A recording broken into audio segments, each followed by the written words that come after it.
Welcome to Cancer and Peace. My name is Sean Stewart, and I'm going to be facilitating a conversation with Peter and a guest today. So I'm excited about having a guest with us because hearing other people's stories besides Peter's is so much more exciting. But Peter knows I'm joking. But I'm going to kick it over to Peter to introduce his guest, and we're going to hear her story after this. But go ahead, Peter. Thank you, Sean, and welcome to Cancer and Peace. We're delighted that you could be here today, and we are especially delighted to have our guest today, April. And just a little background as to how I know April. She goes to a church that I've been to, and I actually helped launch a recovery ministry there called Celebrate Recovery. It's really when we mention recovery, that's the program that we participate in. And in the context of starting Celebrate Recovery in her church in Southbury, I became aware of her and noted that really she went up front a couple times with the pastor and shared some of her story about being a cancer patient.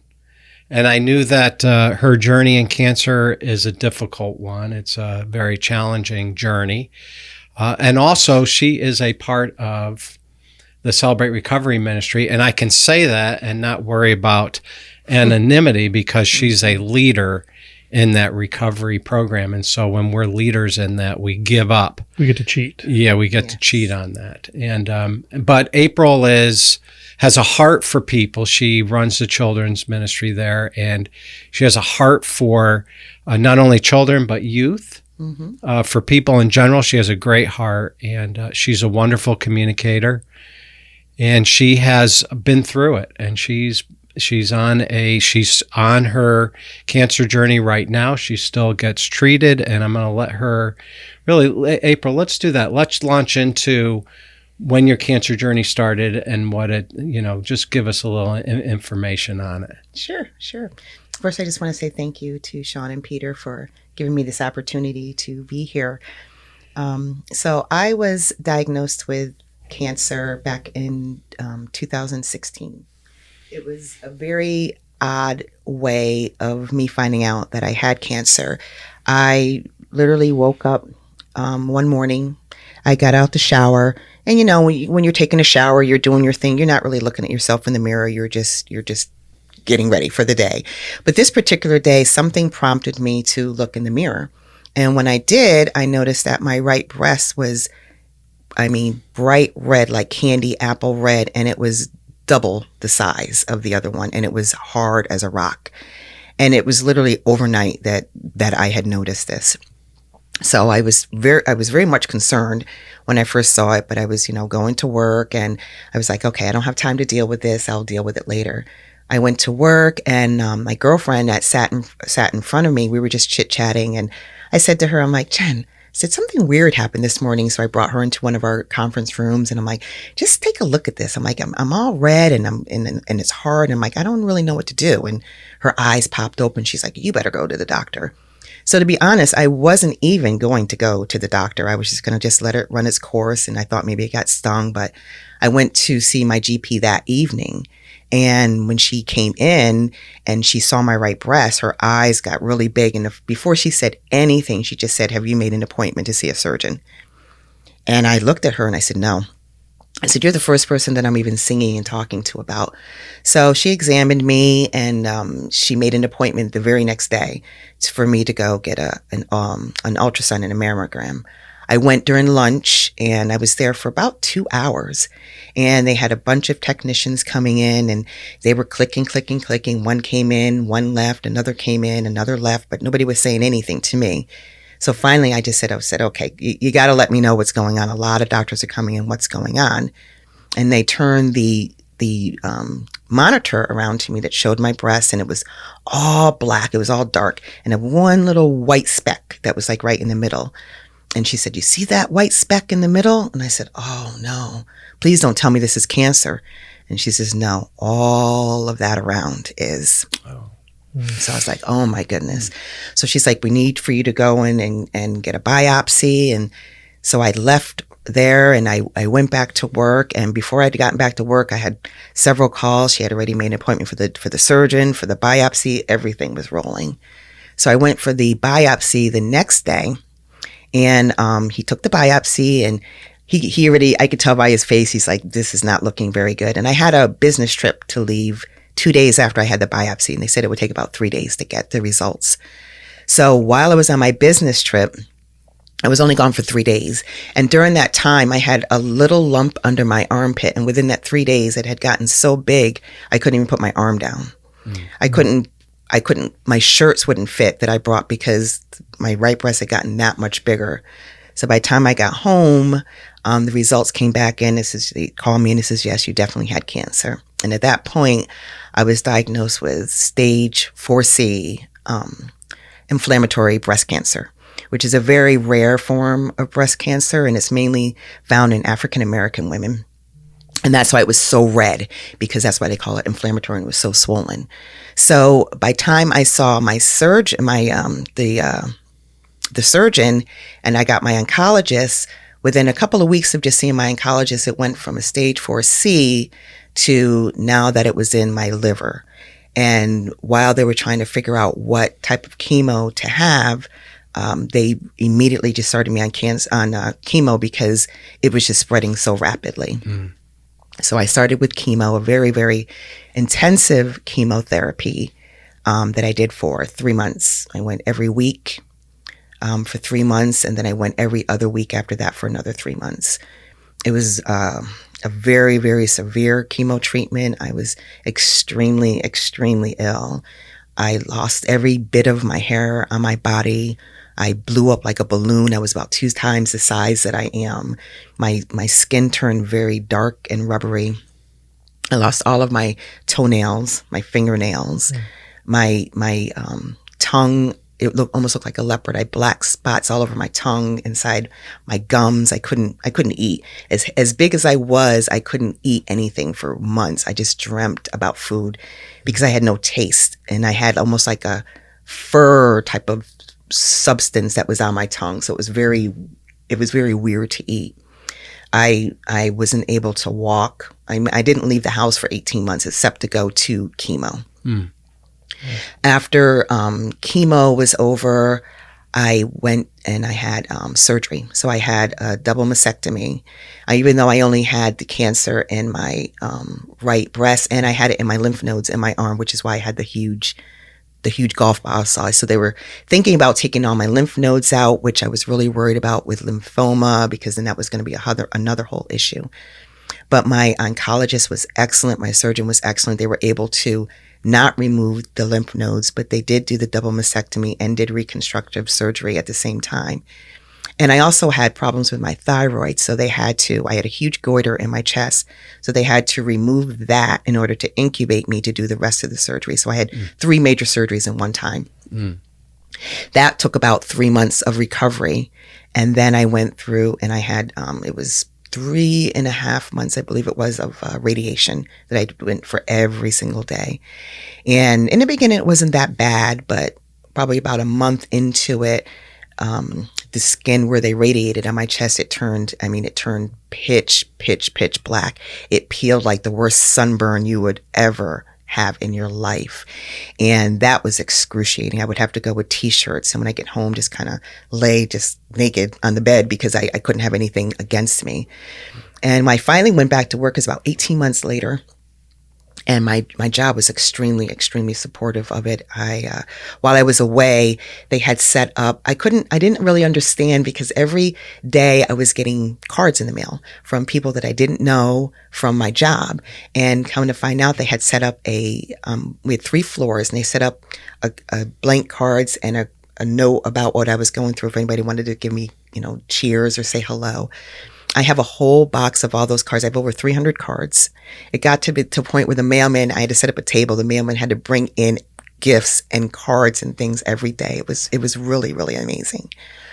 And then I went back to work after 18 months, and that was another whole journey. I went back. I was still sick. I was in and out of the hospital the first 2.5 months. I just couldn't what I would call hitting a wall. And because after just being a vegetable almost for 18 months, it was kind of crazy, because even just trying to walk, it was difficult. I didn't realize I'd lost all my muscle in my calves and things because I wasn't walking much. But it was a journey, and I'm still going on it. I still have the cancer. It went from, as I said, originally my breast to my liver. Then it went into my shoulder. It's currently in my lungs now. And so I go for treatment every 3 weeks, and then I take 6 pills every day. What is the treatment, April, that you're on? Oh my goodness. I keep forgetting the name of it because I've gone through so many different chemicals. I know it's tucatinib and, oh my goodness. But it's chemo. It's chemo, yeah. It's chemo. I don't remember the name. I used to have it on point what they were. So what you've just described is really a horrific journey, physically just unbelievable. And so can you talk a little bit about the emotional / spiritual piece of this? Yeah. I'd like to hear the beginning of that. The physical journey. I'd like to hear the beginning of the emotional, when you first heard it, and the ups and downs or whatever you went through in that space. Absolutely. When I went to the doctor and the words came out of his mouth, that you have breast cancer, when I went for the ultrasound, initially it shocked me. I mean, it really shocked me, but then again, it didn't, because it's so weird to say this, but I've always been an advocate for breast cancer. And for some reason, women who have breast cancer have always been near and dear to my heart.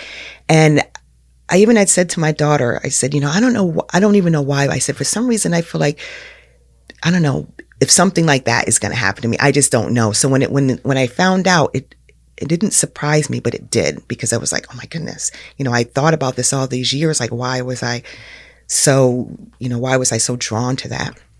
So the initial shock was like, it really surprised me. I was almost numb. I went back to work when they told me. The rest of the day, I really didn't remember anything. I had meetings all day, but I still went to work. And, as the time went on, it was almost like I had a calm that came over me. I wasn't scared at all. I wasn't scared. I wasn't worried. Right after that initial shock, a calm came over to me, and I just said, God, you've got this. I know you've got this. And throughout that, and throughout, when I was going through chemo, as sick as I was, there were other people that were sitting there going through chemo with me, because initially the room that we were in, there were probably about 4 or 5 other patients, and we sat there and they were having a hard time. They were crying, they were upset. And, I would get up there and wheel my, my IV over to them, sit with them and let them know, I'm like, you're okay. We're going to get through this. I know it's hard, but I don't know. God just gave me that calm. Yeah. So you've already introduced God into the discussion. So tell us about your spiritual life. Well, it's, leading up to that. Absolutely. Yeah. It's so amazing to me that I felt like God gave me that calm, because I was not walking with the Lord before I got cancer. I knew of God. I believed in God. I knew who God was, but, I was not walking with him. I wasn't following him. I wasn't reading the Bible, wasn't going to church or anything like that. And for me to feel him immediately like that, I just realized that, he has always been with me. Even if I say I wasn't walking with the Lord, he was walking with me. So it made me feel closer to him. But even during the whole cancer treatment, I still will say I really wasn't walking with him 100%. I hadn't found my church home. I was really just taking it day by day. Just, whatever he gave me, I was pretty much taking. And, once I did find my church home and really understand who the Lord is, it's just taken over so much more. I don't worry about this one bit at all. I know that he has it. The doctors have told me that this is pretty much terminal. There isn't a cure from it. Each time they feel like they've stopped it, it's spread. They even put me on an immunotherapy because they're saying, okay, it's spreading so quickly. But while I was on taking the immunotherapy, which is supposed to kill it from the inside, along with chemo, it spread to my lungs during all of that. Mm-hmm. So, there's so many other things that can come after that. But I just say, it's, God has, there's something that I feel that, God has me on this journey for a reason. Mm-hmm. And, in the beginning, I was kind of like, why am I on this journey? What do you want me to do? And since I've been on it, I'm kind of feeling like maybe I'm understanding my purpose with this cancer and this journey. Mm-hmm. Yeah. I'm gonna pretend to be Sean for a second, but I'm just gonna say that, you said that you experienced peace, and it's my phone. And so, but I don't know, Sean, if you were going to ask this, but,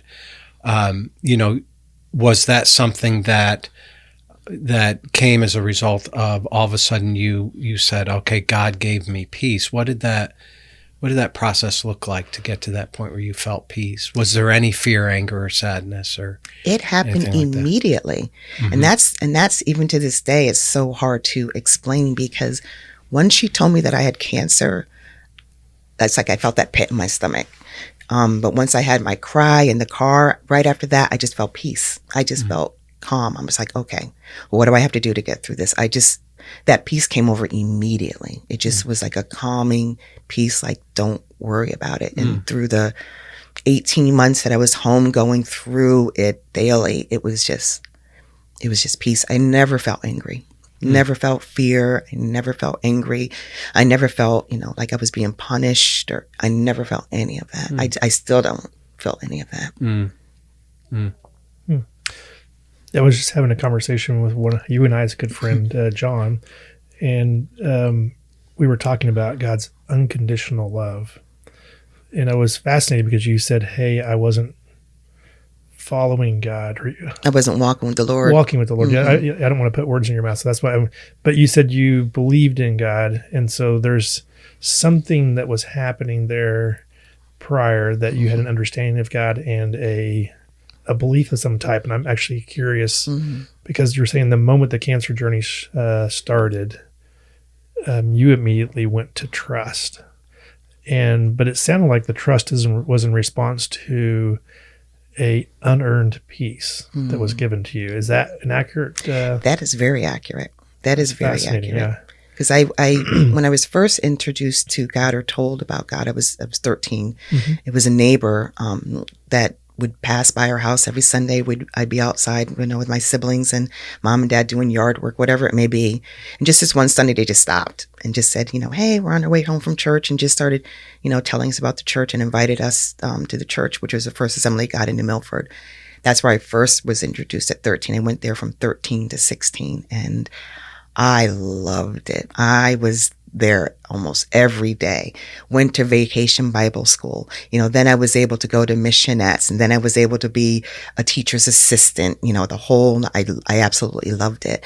And then we had an incident that happened at the church that really set me back, where there were some things that were going on, and the pastor was asked to leave the church. And that affected me to the core, because this was my first experience with God, and, I looked up to him, and it really affected me. And all those years, it was hard for me to go into church. And I prayed to God, I need to find you. I felt like I lost him, not realizing now I never did. But, at 16, I didn't understand that. So I didn't find my church home until I came to Calvary. So that was a year and a half after my cancer journey started. That's really fascinating. So it sounds like from your story that the cancer journey brought you into an intimate journey with God. Yes. And he initiated that with this gift of peace to start out with. Yes. And so I'm going to be interested to hear this next leg, because you told us that you have been part of Celebrate Recovery. And what I know about recovery is that there's something that wasn't at peace inside of you that you had to walk through. And so walk us through, you were at Calvary, you had this cancer journey going on. God had given you a peace. It sounds like a peace from cancer. But there was a whole part of your journey that you needed to work on inner peace and something else in a different way. I'd like to hear that, because this is probably an important part of anybody who is at this part where you have a disease that's been called terminal. To have inner peace in every area of your life seems really important. Absolutely. And so I'd like to hear this next leg, now that you're at Calvary and you kind of have a peace faith journey that's happening. Walk us forward from there. Sure. So when I was introduced to CR at Calvary, is through some friends that goes there, and she had told me about it, and that they were going to be starting a ministry, and she was going through it, and she would love if I would be a part of it. And honestly, I really didn't want to have anything to do with it, because I'm just like, oh, I'm fine. I don't need anything. I don't have any addictions. What am I going to work on? So it was about a year and a half later, CR, it was launched, and, I promised that I would go along with it. We did the first life healing choices, and I said I would do it, and I did it. And when we went through the 6 weeks, I was like, I don't feel anything. I don't feel any different. We had to give our testimonies, and everybody's saying, oh, I have peace from this and peace from that. And I'm like, I feel nothing. But then our motto is, it works if you work it. So work it, you're worth it. And I realized I wasn't working it. So I did the step study again. And when I did it again, I really dove in, and I was honest. I was honest with really what was bothering me on my heart. And that is when I started getting the inner peace. Because, prior to that, I knew that, I was always realizing now what it was, a people pleaser. And I didn't know that's really what it was, and codependency and all of that stuff. And realizing that was me 100% to the T, which was where my biggest angst was, always making sure everybody else was okay, making sure, whatever they thought, was good. And I put stake into them rather than stake into God. And that was where the big difference is that I learned through recovery. And I think where I got probably the biggest inner peace is my relationship with my mom, 2 other siblings. And just, I don't know, my relationship with my mom was just bad from day one. We just didn't get along for whatever reason. My mom, I was very close to my dad. My mom and dad didn't have a good relationship. And I think that's why my mom and I didn't have a good relationship, because my dad and I did. And that kind of bothered her. And up until I found out that I had cancer, I had been praying to God that I needed to forgive my mom in my heart, because, she's getting older, and I didn't want to have that guilt, and she wasn't here anymore. And I'd been praying, and through that last life healing choices that I did, I really was honest on what was going on. And I was able to really hone in and realize that, I was trusting in myself. I was controlling everything, trusting in myself, and thinking, I was the end all be all. And when I realized it was God, and my favorite verse, Proverbs 3:5, is trust in the Lord with all your heart and lean not on your own understanding. Even got trust tattooed on my hand. And anytime I would get anxiety, I would say that. I have no longer have anxiety. I can sleep at night. I made amends to my mom. And we have a really good relationship, and that means a lot, because prior to that, it was not good. So going through Celebrate Recovery really helped me understand that, I have to worry more about my relationship with God, not with what others think. And I was putting so much on their thoughts and their judgment that it was affecting me, and I just put myself last. I didn't consider myself, my feelings or anything. If I felt bad or whatever, it's just like, that's okay. They felt good. That's all that mattered. I'm doing the right thing. Not realizing I never gave myself grace, and I didn't know I was allowed to give myself grace. I want to ask a hard question. I want permission to ask a really hard question. Sure. Because what I heard was a progression of kind of walking along with God, but not really walking with him. You had an understanding, and cancer comes, and God awakens you to himself and your need for him and peace, which then moved you down this faith journey of deeper intimacy with him, which then opened the door for a recovery journey, which meant restoration of broken relationships. And all of that, in one sense, sounds like a beautiful gift, but it came at the cost of cancer.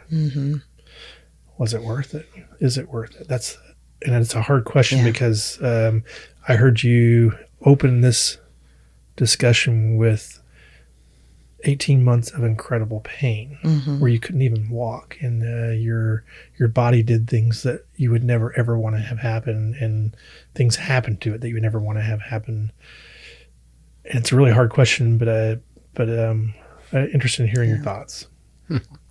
You know, I've asked myself that question. I've had, friends that have been diagnosed with cancer since I have been, and have been healed, and their cancer is gone, and I'm just so happy for them. And I'm just, there were times I'm like, well, what about me? I'm still going through this, and I don't ask that anymore, because I realize I'm going through this for a reason, and it has brought me, as you said, so far to where I am now. And I really don't think if I never got cancer, I don't know. I know I probably wouldn't be the same person that I am today. So I don't regret any of this. I don't regret any of this. I don't feel sorry for myself. I don't ask God, why me? I don't any of that, because, I actually thank him that this was put on me, and this burden was given to me, and that I've been able to gracefully go through it with his grace and helping me walk through it. And to be honest, I surprised myself, because I never would have thought I would have reacted the way that I reacted, because I know how I am with other situations, with other illnesses, with other people, with other things. I'm the one everybody's like telling to calm down, relax, everything's good, because I'm the one that's freaking out first. And I had to calm other people down. And that's just, it still blows my mind to this day, because that's not me at all. And, I do thank God. It sounds funny, but I do thank God for putting this burden on me, because he's opened my eyes to so many things that I don't think I would have seen, or I don't think I would be the person I am now. As I've always been, a considerate person with empathy, but it's to a whole different level now. It's just, I just see things so differently. I give more grace. I have more understanding. I just, I'm able to walk. I see people where I really try to meet people where they're at, whereas before you might see somebody that maybe looked unfavorable or whatever, and maybe whatever thoughts go through your mind. And, now it's just like, oh my goodness, what are they, it's just different. It's just different for me.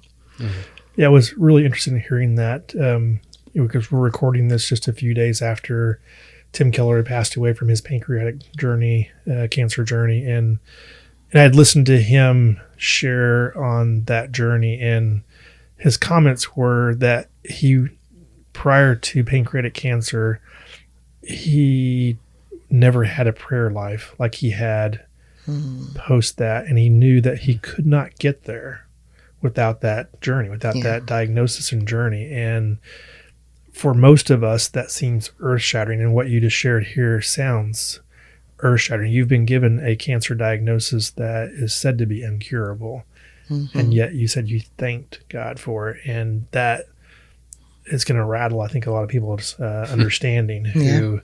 Because I'm sure there's people here that have had a cancer diagnosis that it's not a stage 4, it's not. There's still medical treatments available, and Peter and I have talked a lot about that point where it's not medically treatable. Right. And I'm guessing for a period of time you went through that space where it was medically treatable. But they didn't know. They were just trying. They thought it was they were just trying things. Right. Exactly. There was still medical hope in some manner. Right. Yes. And now they're saying there's not medical hope. There might be. It's something to kind of keep it at bay. Yes. But it's probably never going to go away. Yeah. That's amazing. And inside of you, you feel what about the future? Where does your hope really come from? How do you process that at this moment in time?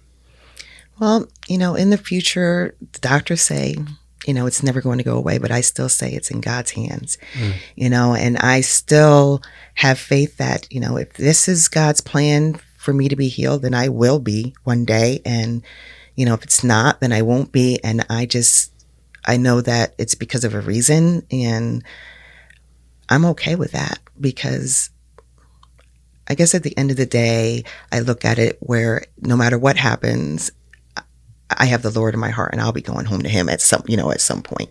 I mean, there was a time on my journey where,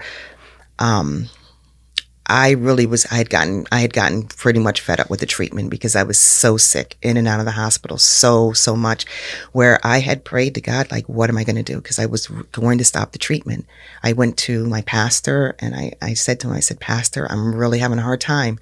I really want to stop these treatments. And the doctors were not advising me to, because if I do, it's basically just saying, you're probably not going to be here if I do that. I said, but I just can't do this. And we had a little mini intervention. We had a beautiful prayer at his house for a few hours with some very close friends. And I had a dream that night. It was the craziest thing, but I call it a dream, but I feel my father, who passed away in 2011, very, very close to him, loved him to death. I had been praying to God, and I've been praying to my father. I'm like, Daddy, what am I going to do? I just don't know. I don't want to do this anymore. That night, I went home after the prayer session. I went home. I fell asleep on the couch. And while I was laying on the couch, I felt like I was laying on my back with a pillow, and I almost felt like somebody pulled me up from under the covers. And I can hear the sound of the pillow. I felt the cold on my forehead, and it was pitch black in the room. And I was like, oh my goodness, what's going on in this room? Is there a ghost in the room? So I threw the covers up over my head.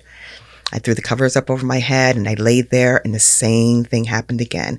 But this time I'm laying there, and I could feel like somebody's breathing on me. I could feel the breath on my forehead. And I was so scared to open my eyes. And something told me, April, open your eyes and just look to your right. And that's what I did. I opened my eyes and looked to my right. And as I said, it was pitch black, but I could see the outline of my father's face. I saw he wears these gold glasses. I could see the glasses, the outline of his afro. And I remember I lifted my arms up and I gave him a hug, and he whispered in my ear, he said, baby, you got this. And right from there was this white feather out of nowhere that just came from the ceiling. I'm literally from the ceiling that just came down onto the floor.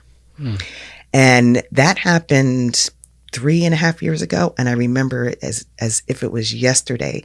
I can feel his breath on me. It was the craziest thing.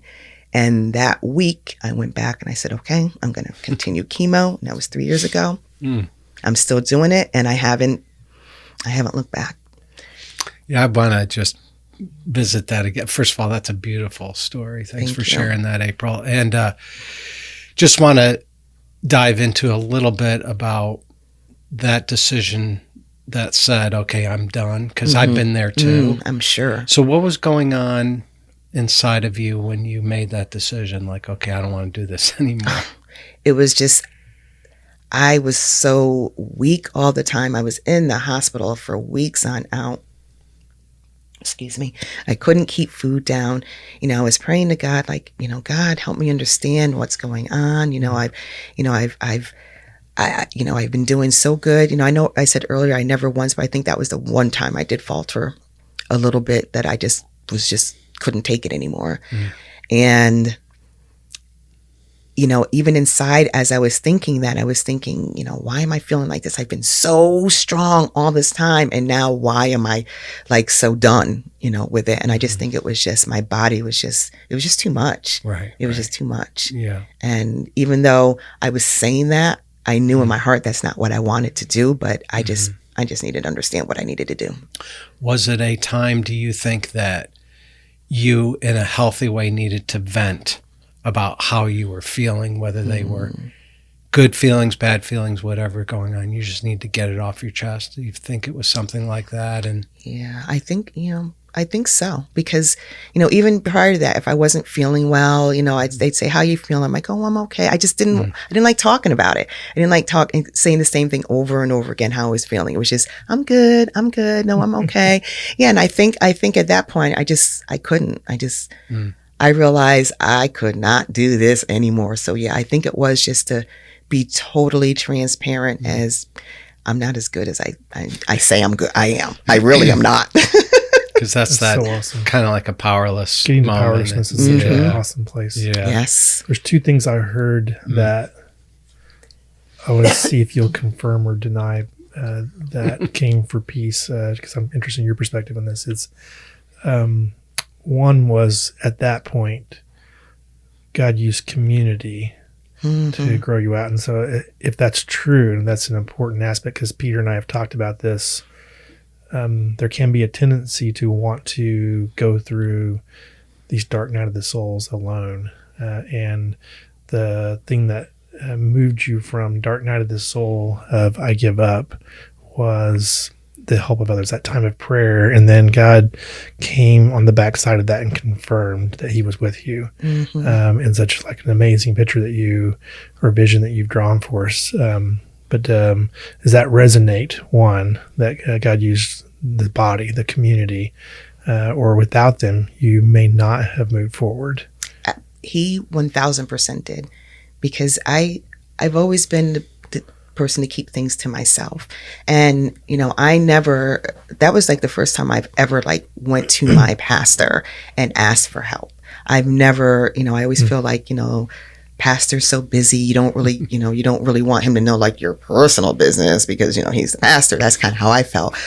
But it was to the point where I felt that I needed something so badly to get me through this, because I felt lost. I didn't know what to do. Expressing need, it's such a beautiful thing. And it's when we express need, we take away pride and we expose our humility. And so I'm hearing something that's amazingly beautiful in what you just shared. And God had to take you to that point. Yes. For this journey had to take you to that point. And so that's a beautiful story. There's another thing that I heard as a theme throughout, and it's resonating as an important item. And I found it to be important when we think about youth ministry here, but then I start hearing it in your cancer journey. And I've been thinking about it from Peter's journey too. And that is, you've talked multiple times about purpose, that that God has given you a purpose. And I've heard you say that. And even now, you may not fully know what that purpose is or how it works, but you feel it and sense it in such a way that it helps drive you forward. And to me, that's something I'd like just to hear a little bit more about. And do you agree with that? But in this sense, without purpose, we lose hope. Absolutely. And I know that this is a biblical concept, that God, before the foundations of the earth, made each one of us for a purpose. And you do have a purpose.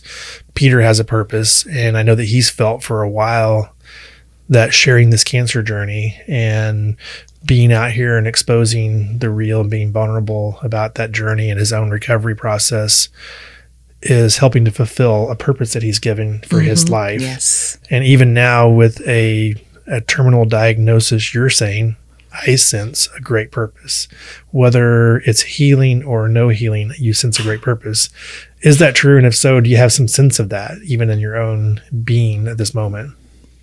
That is absolutely true. I mean, I 1,100% agree with you. And, I'm starting to feel, as far as my purpose goes, when I was younger, I was always very quiet and shy and, kept all my feelings to myself, bullied a lot. And, when I got the cancer, and I still I went through it, I felt like to myself, still kept a lot of it myself, even though I had so many people rallying around to help me. And after I realized, I can be vulnerable and open and honest with people, with my vulnerability, and sharing at church. And even when I was going through the treatments with other cancer patients there, I realized by me opening up, it helped other people open up and come and talk to me about what they're going through and things that they normally would not have shared with other people. And I just feel like that, I feel like God has given me that gift of of empathy and being able to help others go through things that, they normally would not have spoken to other people about. And they're like, oh, you talked about this and that resonated so much. And just so many people just through their cancer journey that I've been able just to talk to and just give them some peace of mind themselves, because they've been so upset, so scared, so freaked out about it. And they look at me, it's like, I don't understand how you're so calm. I'm like, it's the Lord. It's God. He's giving me that peace. And I just try to help them and give them that peace. And even though I don't understand 100% what my purpose is, I just feel like a big part of it is for me to be able to bring love and understanding to others and comfort. And because that's something that I felt like I've needed and didn't always get, and know how it feels. And I can sense it with them, and now I'm open to it. Yeah, the scripture I just want to add talks about in 1 Corinthians, I think it is, that with the same comfort that you've received, then you can comfort others in that area. Yes. And we know that your deep pain and suffering and your journey in and through that really sounds like in a sort of a non-anxious way for the most part. That now you're able to understand and to identify and empathize with people going through their cancer journeys and be a great comfort to them, which Absolutely. Is a huge ministry. Absolutely. Huge. I felt like I was able to empathize with them before, but it was hard for them to feel like I had the level of empathy because I've never gone through it. Right. So there, it's almost like a death or anything. You're there for them, but you have no idea how I feel because you haven't gone through it. And I almost feel like God's like, okay, in order for you to get to that level, you're going to go through that pain. So before, if they didn't feel that you were genuine, now they really know you're genuine because I'm walking that walk and I'm talking that talk. And it's just, they both go hand in hand for me. Right. I was thinking a couple of things too I'd like to add to the conversation and bounce around a little bit. Is you mentioned you don't know for sure what the purpose is and that it's not black and white. And for people that are hearing this and going, well, that doesn't exactly make sense. I was listening to Pete Scazzaro, I think it was last week or so, and he was basically said something along the lines, if you knew God's purpose or his exact will, that we would probably try to go out and front run in our own power. And so by not knowing all the details and walking along, we have to rely on God, and it moves us into relationships of trust, and we use his power as opposed to our own. And so that's such a important thing. So it's not a lack of purpose. Not knowing perfectly isn't our role. And so that's an important thing to think about for somebody who's listening to this and kind of wondering, well, how could it be that she has purpose if she doesn't know exactly what it is? We can sense and have an idea, but we can't know perfectly these areas. I did want to comment on something, and it's way back earlier, and when you spoke it, I felt emotion, and so I wanted to mention it. It was when your coworkers, you said you had 300, and that, and just I felt emotion, and it seems important to me because we ask this question for people that are listening: how do we help? If you're walking alongside somebody who's on a cancer journey, and we can just use the word community, but you gave a specific, and I thought that was really helpful to me to think about for others that are in the cancer journey. And those 300 letters or cards that you got don't seem unimportant. They seem really important. Oh, yeah. And the gift of encouragement that you got, anything you want to speak to in that area or add to, and we're probably going to get close to time here. And so I'm going to ask you to, after that, maybe, so you can be thinking about it a little bit. I guess if you can, well, you're a woman, you can probably think and talk at the same time. Like us guys, we can multitask. Yeah, we don't do as good a job with that sometimes. But as we're going, something that you would like to share to any other cancer patient that we haven't touched on or you haven't touched on that you think would be really important for them to know or be aware of, or somebody who's supporting a cancer patient who's walking alongside them, that would be helpful to know as we get close to closing out. I'll put that into the back of your head as you're sharing on the first item. Sure.